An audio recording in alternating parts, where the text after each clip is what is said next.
है। आज स्टूडियो में हमारे साथ मौजूद हैं ज्योति कुमारी। आपको बता दें कि इन्हें बिहार कलाश्री सम्मान भी प्राप्त हुआ है। मैम, बहुत बहुत स्वागत है हमारे इस खास कार्यक्रम में आपका। बहुत बहुत नमस्ते हमारे बिहार बिहान के सभी दर्शकों को।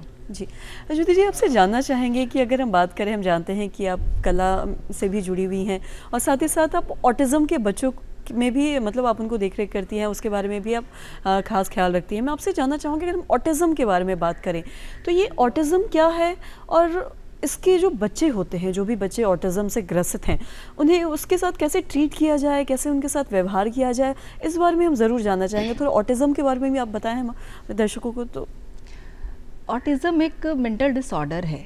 ये एक ऐसी समस्या है जहाँ बच्चे हाइपर एक्टिव होते हैं, बातों को नहीं समझते हैं, नज़र से नज़र नहीं मिलाते हैं, गलत सही की पहचान नहीं होती है।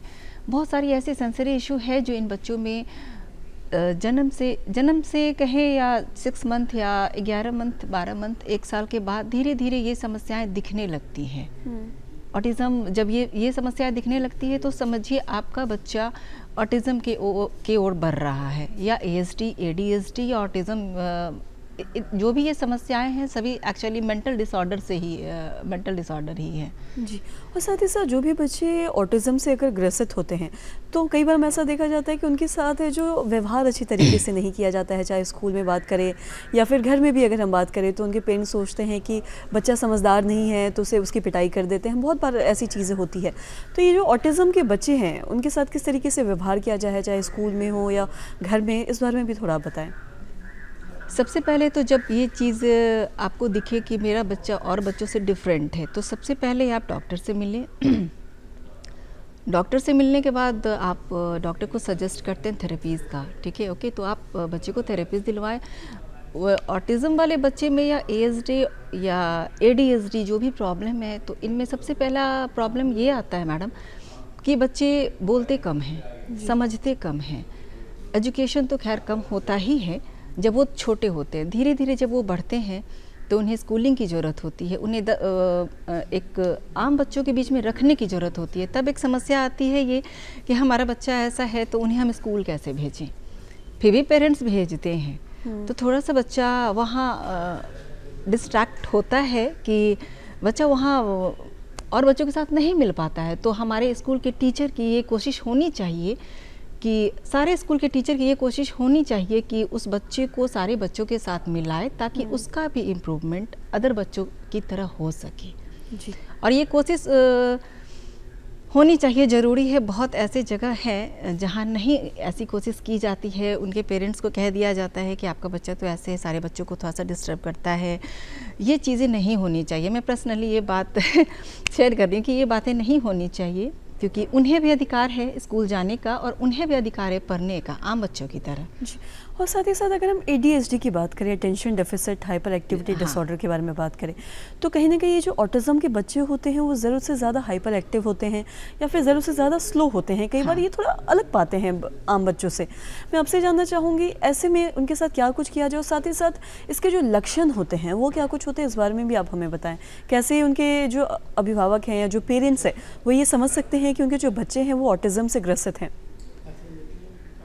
सबसे पहला चीज़ ये ऑटिज़म को मैडम ये मैं बताना चाहूँगी कि जब पेरेंट्स को पता चलता है कि मेरा बच्चा ऑटिज़म है या किसी भी प्रकार का डिसऑर्डर है, मेंटल हो या फिज़िकल हो, उन्हें एक्सेप्ट करना चाहिए। एक्सेप्टेंस जो होता है ना मैडम, ये 50% प्रॉब्लम को सॉल्व करता है।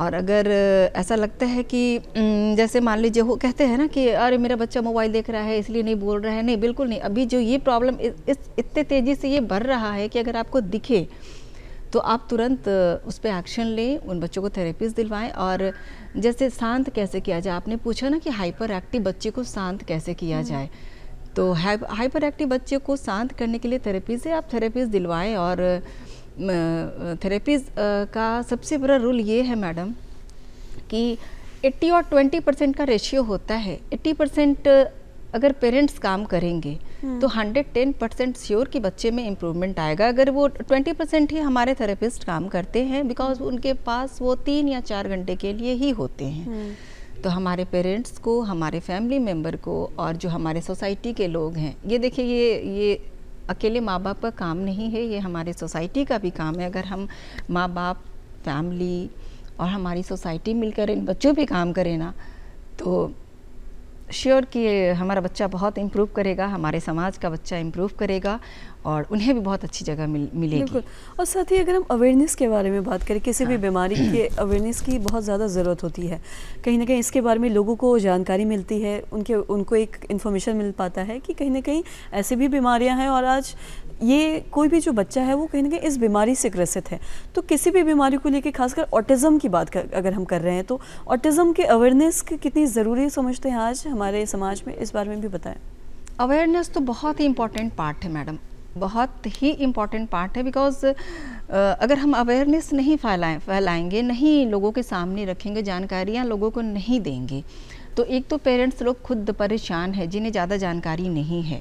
जो हमारे गांव क्षेत्र के हैं उन्हें ज़्यादा जानकारी नहीं है, तो अवेयरनेस बहुत ज़रूरी है ताकि पेरेंट्स जान सके।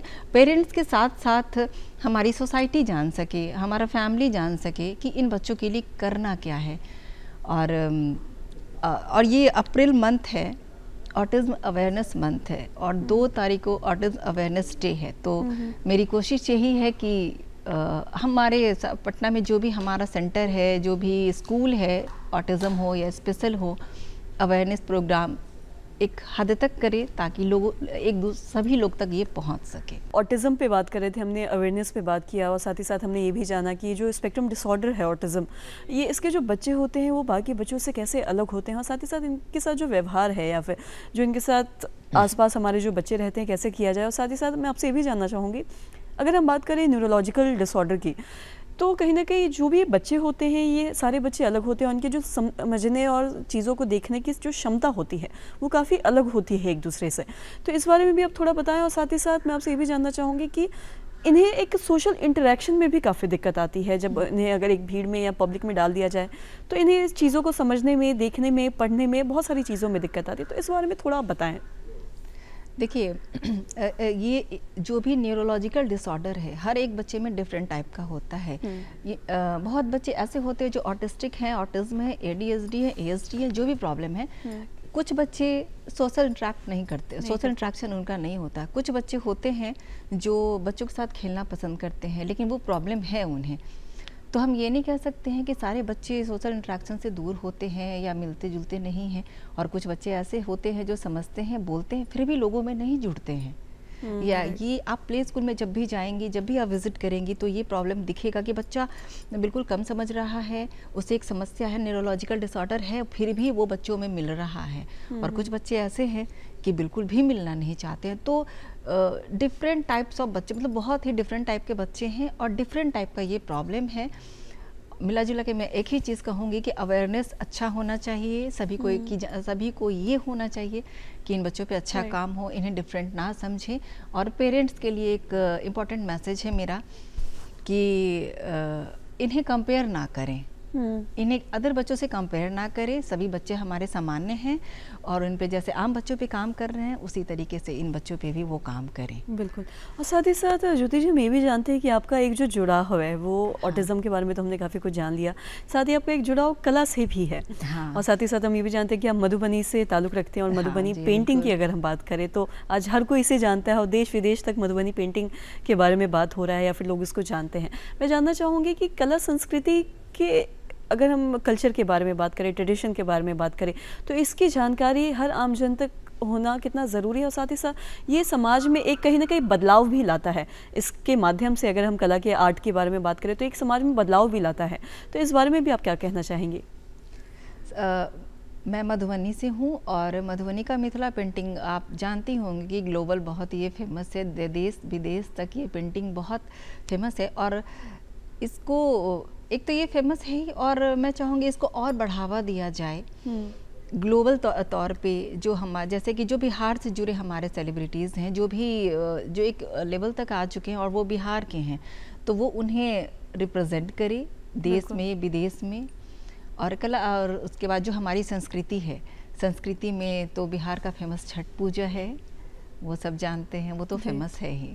जी। और साथ ही अगर हम कला के बारे में बात करें तो इसका एक बेहतर प्रबंधन और साथ ही साथ उसके प्रचार में और साथ ही साथ प्रचार प्रसार करने की अगर हम बात करें तो इसको आप कैसे देखती हैं, ताकि हर आम जन तक हमारा जो कल्चर है, हमारा जो ट्रेडिशन है, वो देश विदेश तक तो हालांकि पहुंच ही रहा है, लेकिन सब इसके बारे में जाने, तो इसके लिए प्रचार प्रसार कितना ज़रूरी है, आप ये भी बताएं।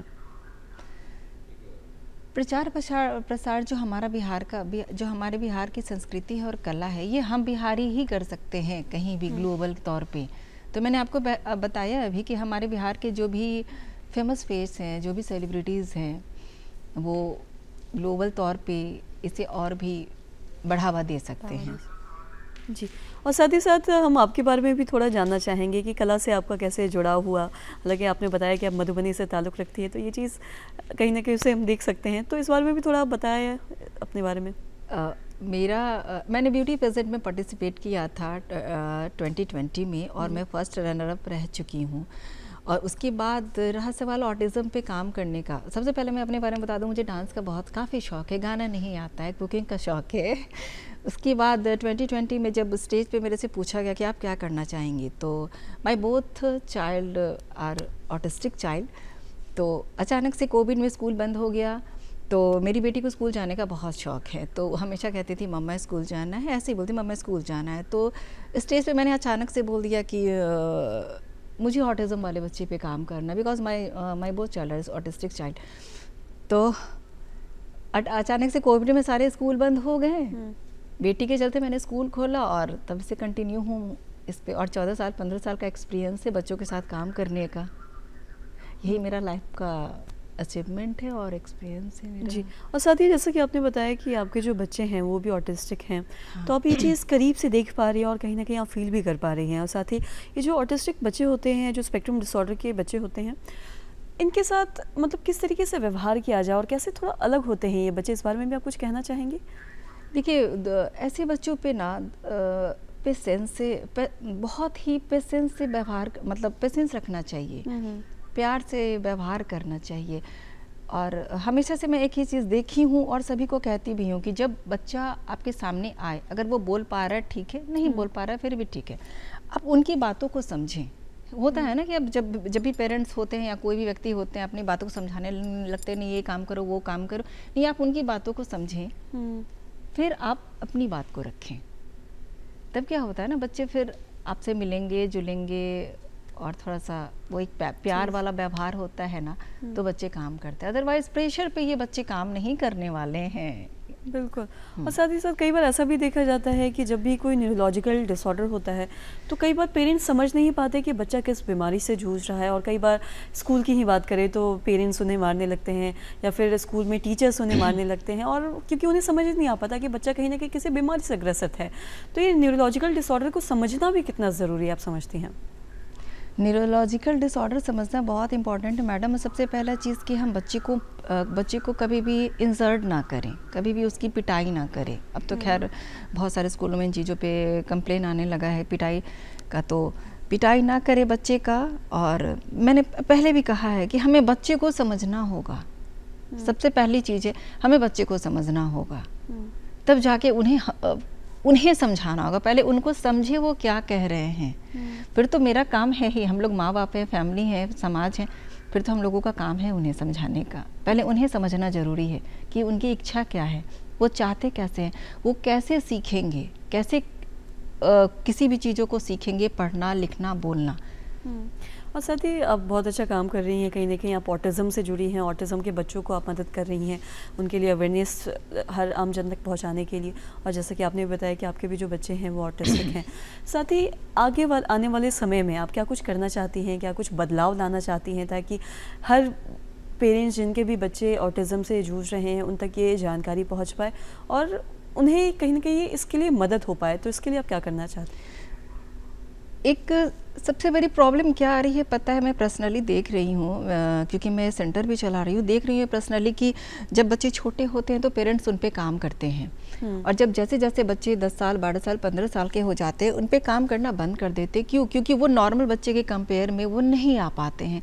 ये गलत है, और ये भी एक मेरा मैसेज है पेरेंट्स के लिए कि अगर बच्चे बड़े हो रहे हैं, अगर नॉर्मल बच्चे के लेवल में वो नहीं आ रहे, फिर भी आप काम करें। ऐसा कोई समय सीमा नहीं होती है या कोई ऐसा उम्र नहीं होता है जिस उम्र में बच्चे नहीं सीखते हैं। बहुत पेरेंट्स घर में बैठा के रखते हैं 10 साल बाद, 15 साल बाद कि अब तो ये कुछ सीखेगा नहीं।